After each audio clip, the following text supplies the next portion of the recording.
Yes, ladies and gentlemen, they were profitable. If you think Tesla is still overvalued, consider the fact that the entire auto industry is experiencing massive decline, and yet in the first half of 2020, Tesla is still growing. This was Tesla's fourth sequential profitable quarter in a row, which absolutely qualifies them for S&P 500 inclusion. So it's only a matter of time before index funds are basically forced to start buying into Tesla because they are going to be now one of the biggest 500 companies. And thankfully, at this earnings call, I was looking forward to this for a long time. We have confirmed Austin, Texas is the location for the new Cybertruck Gigafactory, but it will not be exclusive to just the Cybertruck. They plan on producing all kinds of new Teslas at this factory. That includes, of course, the Model Y, the Model 3, which was news to me. They want to produce the Model 3 in Texas, but also the Tesla Semi will be mass produced at this factory as well. This is the largest plot of land Tesla has ever purchased, so they didn't want to go into details on how many vehicles this new factory will be capable of producing. But the real exciting tidbit that Elon dropped at this call was that construction in early prep work has already begun as of last weekend, which means good news for those of you who are hoping the Cybertruck would arrive on time. If construction is starting now, then there's a decent chance first deliveries could be at the very end of 2021. Plans, of course, could get changed and mixed around, so it's not for sure happening, but this is good evidence of it being possible. They also took some time on the call to thank Tulsa, and they were very grateful for meeting with them and having Elon and the Tesla team out there to talk about them, potentially bringing a factory to Oklahoma. And while at this call they didn't confirm any of that for sure happening, they did say they would consider it in the future, so we might see GigaTulsa still happen someday, but for the time being, Austin, that location we talked about in previous videos, that's by the river, and Tesla had the option to acquire that land of. That acquisition has taken place. They're now moving in on it. When it comes to Tesla Energy, the Megapack saw its first profitability with operational costs, which is good, and solar roof installments tripled in quarter two compared to quarter one. So there's some rapid rollout of that solar roof installation, and it seems to be a very much growing, promising sector of Tesla's business. They talked a little bit about Autopilot and full self-driving, not really changing any of their timelines, but like I've said in previous videos, if I just listen to Tesla and I just listen to Elon, I will be convinced that robo-taxis are happening, and that kind of happened again at the earnings call because they said that all Teslas right now with Autopilot and everything are basically using a 2.5D system of analyzing what's going on around them. And Elon himself is testing the alpha versions of full self-driving on his own vehicle, and he's using it for intersections and turns and traffic and that kind of thing. And he said this fundamental rewrite to Autopilot software is kind of like a 4D interaction, going from looking at lots of pictures compared to a surround video. So obviously with AI and machine learning, it's very complicated and hard to explain on a simple earnings call, but he's saying they want to launch this fundamental redesign for Autopilot by the end of the year, and that it should result in amazing updated performance that should be miles better than what we're experiencing today. So if you feel like Autopilot and robo-taxis aren't possible based on today's uses of the software, apparently this rewrite in code should make it more possible. So I guess we'll see in time. They also talked a lot about manufacturing on this conference call and how they're trying to be more efficient with it, save a lot of money with it, and they mentioned several times that the Model Y built in Giga Berlin will be internally very different from the Model Y they're building now. He talked about this new casting press that's going into Fremont right now. It's not operational yet, but it's supposedly going to make the Model Y a lot cheaper to build. And again, from the outside, Giga Berlin's Model Y will still look just like the ones that Tesla is building here, although I hope with better quality control. Manufacturing efficiencies that they're implementing in Giga Shanghai, which they showed some interior pictures of as well, seem to be how Tesla is banking on the Model Y being, a profit monster. Basically, it'll be eventually cheaper to build than the Model 3. That is, of course, until they apply some of these casting press technologies to the Model 3, which, they listed the Model 3 as in development on the Giga Berlin section now. So if you were expecting the Model 3 to come to Berlin, sounds like that local production will likely be the next step after they get the Model Y assembly line done. And they also confirmed that local cell production of batteries will be taking place in Germany. They won't have to import those battery packs from elsewhere. So yes, that factory will be building the batteries for the cars it's constructing. And we didn't get a whole lot of information about the Tesla Semi during this call. They're still expecting deliveries to take place next year. There have been some leaks going around that the Tesla Semi pilot assembly line is coming together. I'm very confused though, because we saw Elon's memo saying that Tesla Semi batteries and powertrain will be built at Giga Nevada, but on this conference call, he said mass production of the Semi will take place at GigaTexas. So maybe there's some general assembly that will go on in Texas, but the batteries and powertrains are still being built in Nevada. He also talked about the different battery packs that are being used for different vehicles. So he said with the Tesla Semi battery packs, those batteries are going to be heavily nickel based, and he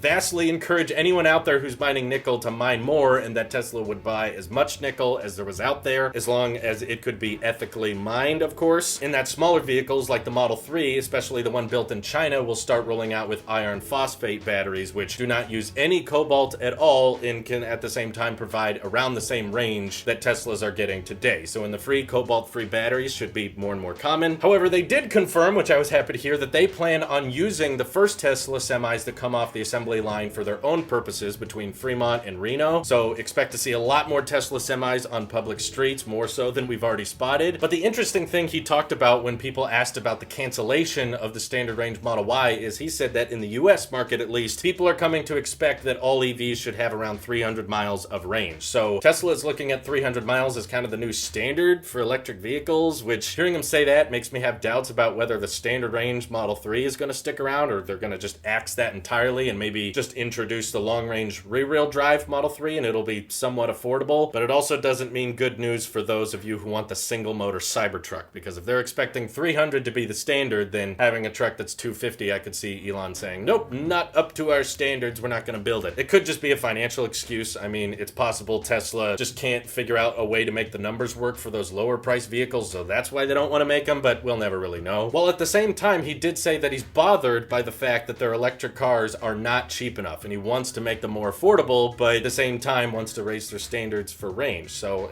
I'm kind of in the boat of, some people don't need to go 300 miles, and especially some of us who live in the warmer climates, we'd be fine with standard range Teslas if it brought the cost down. I'd be on board with it, but I guess Tesla doesn't want to compromise on range when working towards affordability. And the last little tidbit I thought I would add was that when someone asked about Tesla insurance, which is still limited to California, on the call they talked about how eventually by the end of this year they hope to be in a few more states, and that if you opt your car into the robo-taxi network, which is of course right around the corner, right, then Tesla insurance will be provided to those people by default, which is, I guess, kind of a nice safety net if you were thinking about opting your car into the robo-taxi network. If the car crashes and gets into an accident, Tesla will cover it. So obviously, I still think that's a long ways to go, but those are the biggest points to take away from the earnings call. Let me know if there's anything I missed that you thought was really, really cool by hitting me up over on Twitter. Join my Discord. We can chat more about it there. Thank you all for watching. Hope you have an excellent rest of your day. Take care.